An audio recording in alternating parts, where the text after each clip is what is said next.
안녕하세요 학생 여러분. 2022년 수시전형 대비 제시문 기출문제 페이지 244쪽에 나온 문제를 만든 제천고등학교 김태현이라고 합니다. 자, 문제를 같이 보면서 선생님이 어떤 의도에서 이런 문제를 만들어냈는지 확인해 보시고, 특히 선생님이 강조해주고 싶은 내용을 준비하면 여러분의 면접 준비에 도움이 될 것 같습니다. 같이 문제를 보도록 하겠습니다. 선생님은 가나다 새 지문으로 두 가지 문항을 만들어냈습니다. 선생님이 의도한 문제는 서울대 기출문제를 분석을 통해서 문항을 만들어냈고요. 선생님이 분석한 결과 서울대는 크게 두 문제에서 세 문제의 문제를 만들어내고, 문제가 세 문제가 되기도 하고 두 문제가 되기도 하지만 큰 유형은 첫 번째 1번처럼 문제 안에서 정답을 요구하는 문항이 나옵니다. 무슨 말이냐면 이 지문을 주어진 시간 안에 정확하게 독해내고 이 문항 자체 내에서 찾을 수 있는 답을 요구하는 문항을 만들어냅니다. 그래서 선생님은 첫 번째 문제에서 가와 다를 비교하면서 문항을 정확히 독해냈다면 누구나 답할 수 있는 문제를 만들어냈고, 거기서 조금 더 추가해서 현실적 사례를 들어서 예시를 만들어 보게끔 한 발짝 나아간 문항을 만들어 봤습니다. 1번의 주요 핵심은 문항을 정확히 독해낼 수 있느냐, 지문을 정확히 독해낼 수 있느냐를 고려해서 만들어낸 문제입니다.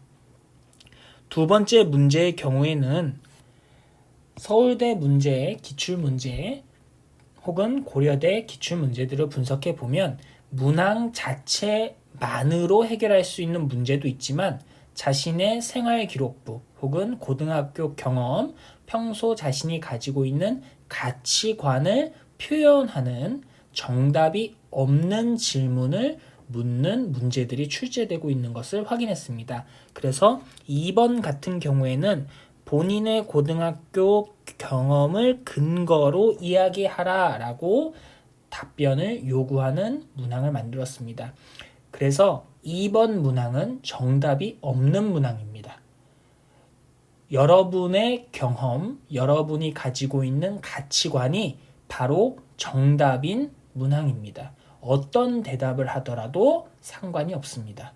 다만 정답은 없지만 좋은 답은 있는 문항입니다. 좋은 답이란 타인에게 내가 가지고 있는 경험과 가치관, 이런 내용을 얼마나 논리적으로 납득할 수 있게 전달하느냐, 이 부분을 여러분의 평가에 반영하고 싶어서 해당 문항을 만들어 보았습니다. 자, 선생님이 만들어낸 두 문항은 선생님 나름대로 기출문제들을 분석해서 요약한 결과로 만들어낸 문항이니 여러분이 다른 문제들, 혼자 기출문제를 분석하거나 혹은 학교 내에서 제시문 면접을 준비하면서 항상 유념하면서 답변을 준비해 봤으면 좋을 것 같아요. 정답이 있는 문항이 있고 정답이 없는 문항이 있다. 정답이 있는 문항이란 지문 안에서 누구나 정확하게 독해낸다면 대답할 수 있는 문항이고, 정답이 없는 문항이란 자신의 가치관, 과거 경험, 생기부 내용과 연결시켜서 어떤 대답도 정답이 될 수 있는 문항이다. 그러나 좋은 답을 만들기 위해서 답변을 고민해야 되는 문항이다 라고 생각하신다면 여러분 면접 준비에 도움이 될 것 같습니다. 자, 문제는 이렇게 파악을 해보시고요. 선생님이 가져온 지문을 보면서 정리해 보도록 하겠습니다. 자, 선생님은 세 가지 지문을 만들었습니다. 세 가지 지문을 융합해서 여러분이 답변을 하도록 구성했는데요. 가 지문은 매슬로우라는 사람의 내용이고요. 읽어보시면 이 매슬로우의 욕구 단계설, 욕구 위계설은 중학교 때부터 생각하기 혹은 더 읽어보기 자료에 나오는 내용이라 아는 학생은 읽어봤던 기억이 있는 학생들이 충분히 존재할 수 있는 문항입니다. 자, 나 같은 경우에는 기본적으로 윤리와 사상, 생활과 윤리를 공부한 선택 과목으로 공부한 학생에게는 조금 더 쉽게 다가올 수 있는 지문이지만 그래도 읽어내서 충분히 독해가 가능하다면 어려움 없이 파악할 수 있도록 선생님이 좀 풀어서 설명한 지문입니다. 다 같은 경우에는 요즘 사회적 이슈로 다시 한번 떠오르고 있고 우리가 통합사회를 배우면 혹은 생활과 윤리 같은 것을 배우면 많은 학생들이 자신의 생활기록부에 표현하고 있는 윤리적 소비 혹은 불매운동 이와 같은 내용을 설명할 수 있는 안티소비의 개념, 반소비의 개념이 나와 있는 지문입니다. 자, 여기서 다시 한번 정리해 보면 첫 번째, 매슬로우의 욕구 단계설, 두 번째, 동기론, 의무론이라고 이야기하는 윤리 입장, 하나는 결과론, 목적론이라고 이야기하는 하나의 입장. 자, 세 번째로 최근 사회적 이슈가 되고 있고 우리가 생활기록부에 어느 한 줄 정도는 거의 대부분의 문과 학생들이 쓰고 있는 안티소비, 윤리적 소비 혹은 불매운동의 개념이다. 이렇게 선생님이 준비를 해봤습니다. 자, 가를 읽어보면 여러 가지 각 단계들에 대해서 이야기하고 있고요. 여기 선생님이 실수로 미라미드라고 했는데 피라미드라고 하는 것이 맞습니다. 자, 같이 읽어보도록 하겠습니다. 인간의 욕구는 5단계로 만족을 이루면서 더 높은 단계로 올라간다고 주장한다 얘기하고 있습니다. 그는 이 욕구 단계를 5가지 피라미드 형태로 제시했는데요. 인간은 가장 기본적으로 생리적 욕구, 모든 인간은 가장 처음에 먹고 자고 싸고 하는 이런 생리적 욕구를 가진다. 그런데 이 생리적 욕구가 충족되면 그 다음에 사람들은 안전하고 싶은 욕구를 가지게 되고요. 그 다음에 안전이 보장되면 애정, 사랑을 하거나 사랑을 받는 애정의 욕구를 가지게 되고요. 이 애정의 욕구가 충족되면 존경의 욕구, 누군가에게 존경받는 사회적 명예를 얻고 싶어하는 존경의 욕구를 갖게 되고요. 이 존경의 욕구가 충족되면 자아실현, 자신이 가지고 있는 자신만이 할 수 있는 자신의 인간으로서의 가치를 실현하는 자아실현의 욕구를 추구하려고 행위한다라고 이야기하는 이론입니다. 이 매슬로우의 욕구 단계설은 아주 유명한 이론이고 아까 이야기했듯이 중학교나 고등학교 생각해보기, 읽어보기 자료 혹은 어떤 자그마한 유튜브나 인스타그램, 좋은 글귀, 영상 이런데 무수히 많이 실려있는 내용이라 오늘날에는 사실 상식이라고 이야기할 수 있을 정도의 이야기입니다. 그래서 여러분이 알아두면 좋은 내용이고 어떤 이론인지 간단하게 설명해 봤어요. 자, 근데 이 지문을 읽을 때 여러분이 반드시 찾아냈어야 하는 핵심은 바로 맨 마지막 단계입니다. 4단계의 욕구가 비교적 충분히 만족되면 인간은 창의성, 문제 해결, 내재 가능성의 의미 그리고 가장 중요한 도덕성을 포함한 자기 완성에서의 삶의 보람을 찾게 된다. 그게 바로 자아 실현의 욕구다라고 이야기하고 있습니다. 이 지문을 읽으면서 찾아냈어야 하는 핵심은 바로 이 부분이죠. 자, 그래서 선생님이 제안하는 방법은 문제를 먼저 읽어보면 내가 어떤 부분, 지문에서 어떤 부분을 집중적으로 봐야 하는지 아이디어를 생각을 하기, 통찰하기 조금 편해질 수 있다는 거예요. 만약 지문을 먼저 읽었다면 어떤 부분이 중요한지 확실히 감을 잡지 못하고 그냥 다 중요하구나 라고 생각하고 읽었었어야 될 거예요.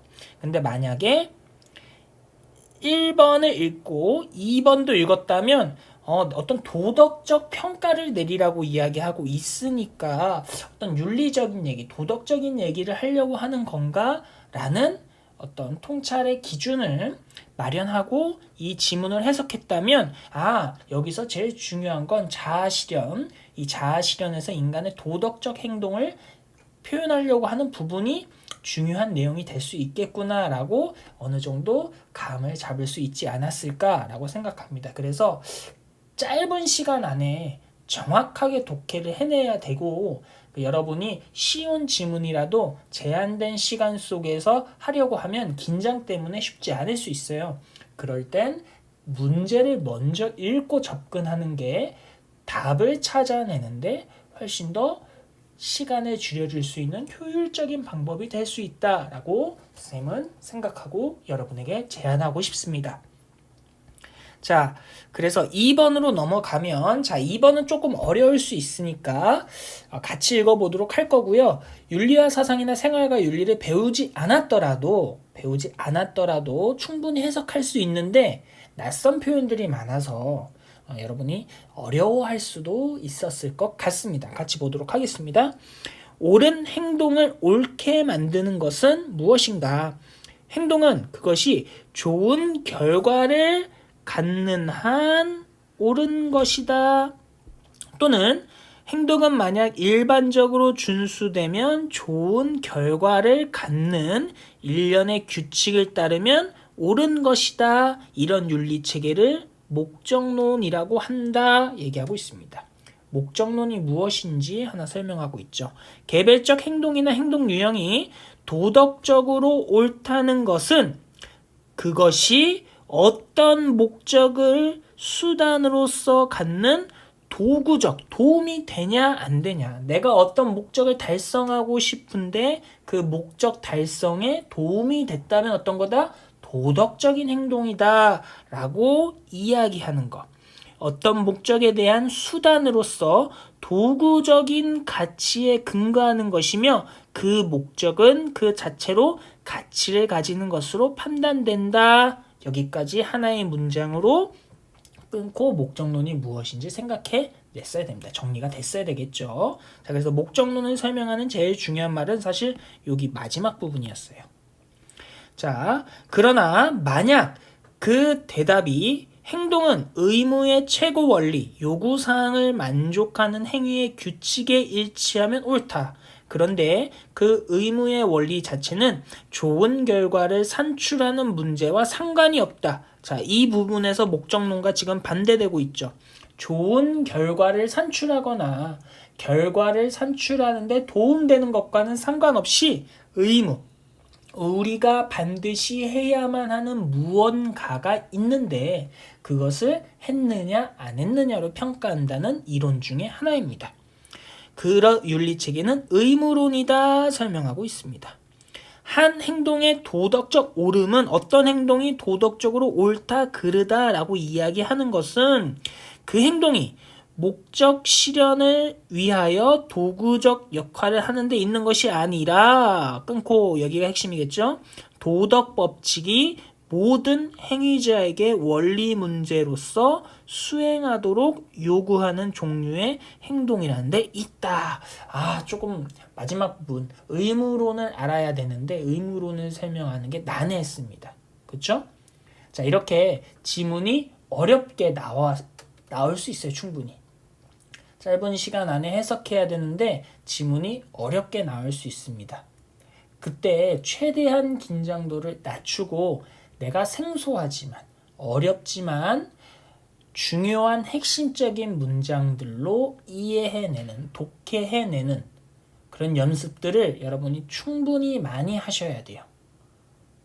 그래서 이게 어떤 단기간의 독해라는 능력이 급성장하기 어렵지만 적어도 이렇게 어려운 지문들을 많이 읽어보면서 여러분이 지금 준비하는 시간이 필요할 것 같아요. 그래서 다른 지문들, 우리 충정부터 선생님들이 준비한 다른 모의 문제들을 보면서 모의 문제들 보면 여러분이 잘 모르고 생각해보지 않았고 했던 문제들이 많이 준비되어 있을 겁니다.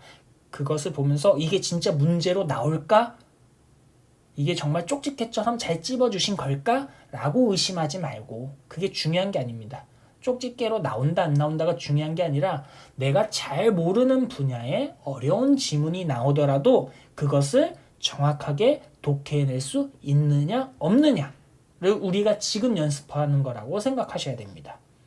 그러니까 거부감이나 에이 이런 게 나오겠어? 에이 좀 이상한데? 라고 생각하지 말고 지금 이런 지문들이 나왔을 때 내가 해석해낼 수 있느냐 없느냐를 보시고 해석해낼 수 없다면 혹시나 나올지 모르니까 관련 지식을 배워간다, 준비해간다 라고 생각하는 시간으로 연습 시간을 가졌으면 좋겠습니다. 자, 그리고 이 의무론과 목적론은 인문 혹은 윤리 계열에서 되게 중요한 개념이에요.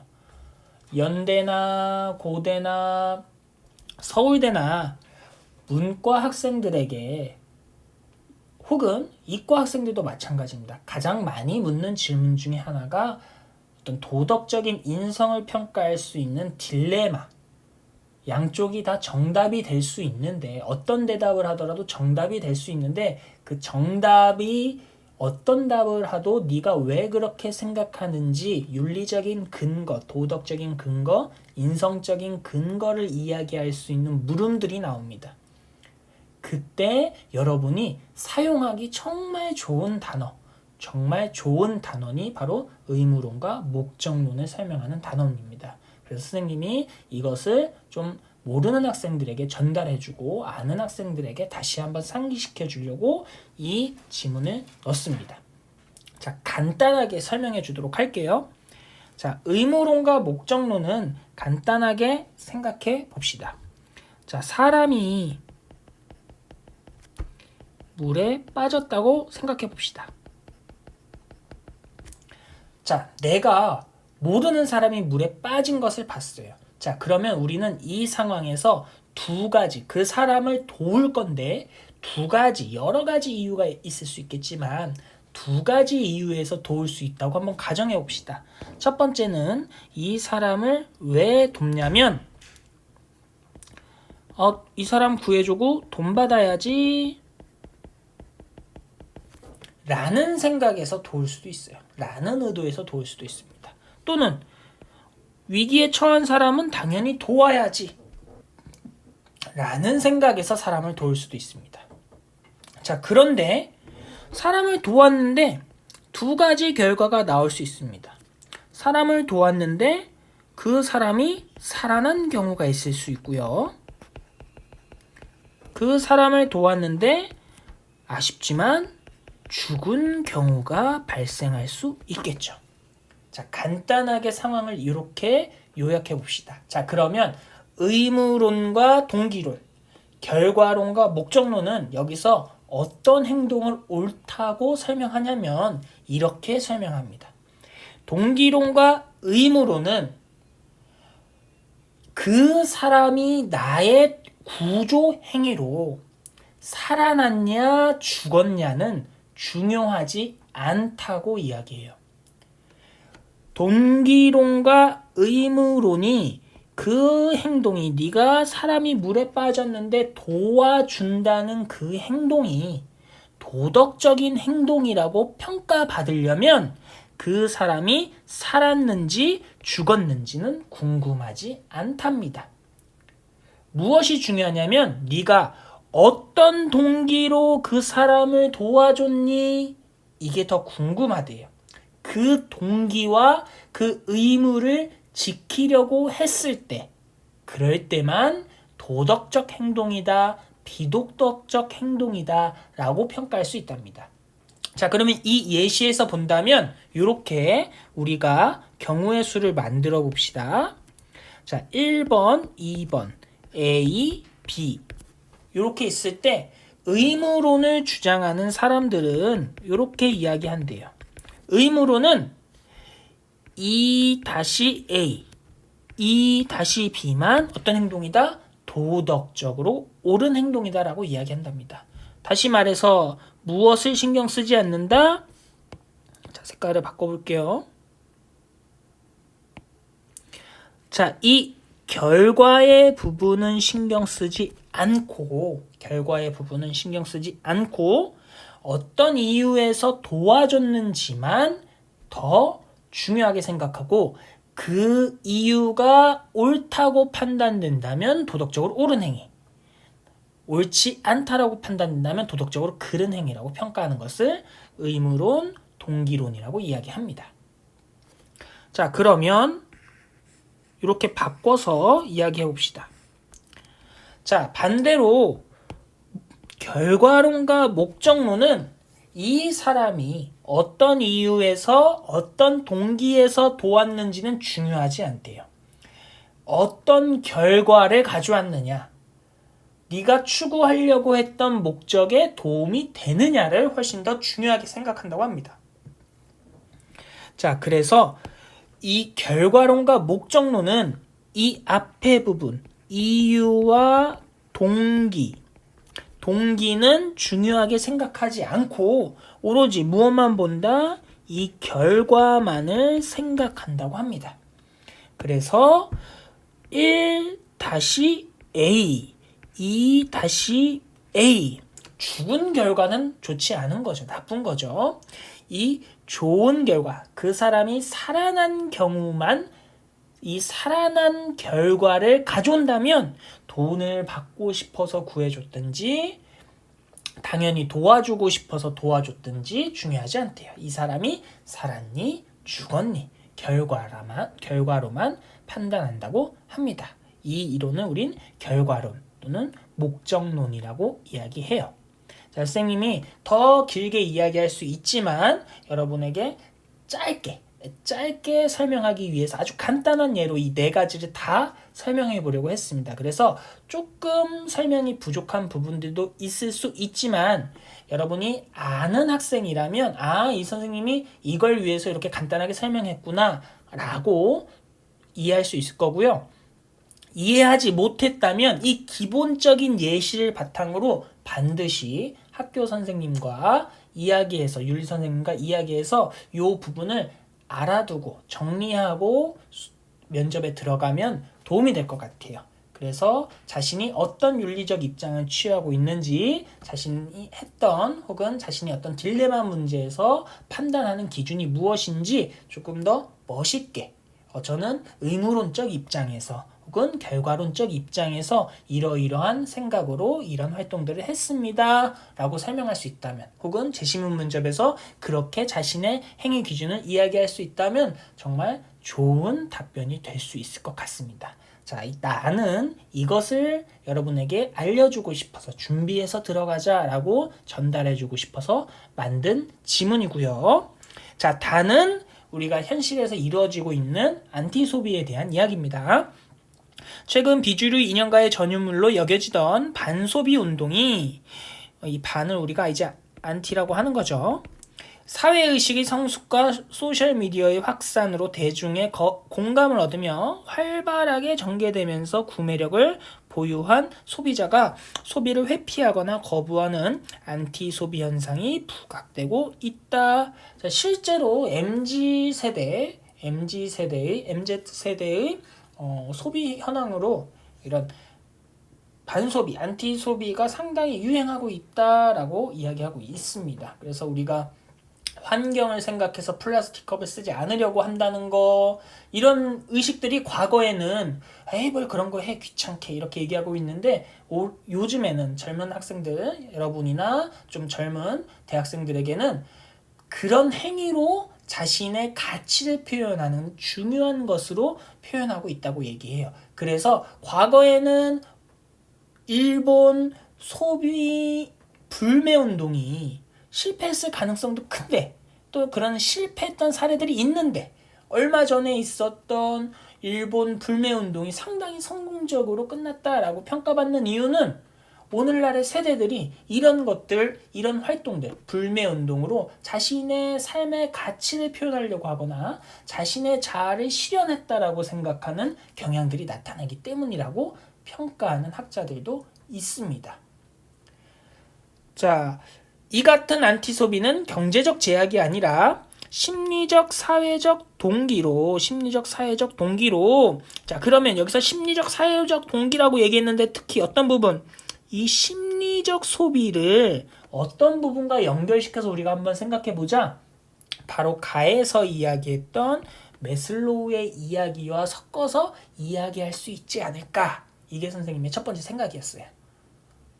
매슬로우는 욕구 단계설로 마지막 단계에서 자신의 삶의 가치를 실현하려고 하는데, 오늘날 이 MZ세대들, 이 오늘날 대한민국에서 일어나고 있는 반소비 운동이 그 다음에 윤리적 소비와 같은 행동들이 과거에 비해 더 자주 일어나고 일반적으로 일어나는 이유는, 많은 학생들이 우리 대한민국 경제가 위에서 얘기했던 생리적 욕구의 단계를 충족했고, 안전의 욕구, 애정의 욕구, 존경의 욕구의 단계를 이제 충족해서 자연스럽게 그 다음 단계인 자아 실현을 추구하려고 하는 그런 욕구 때문에 일어나는 것은 아닐까 생각했던 거예요. 첫 번째.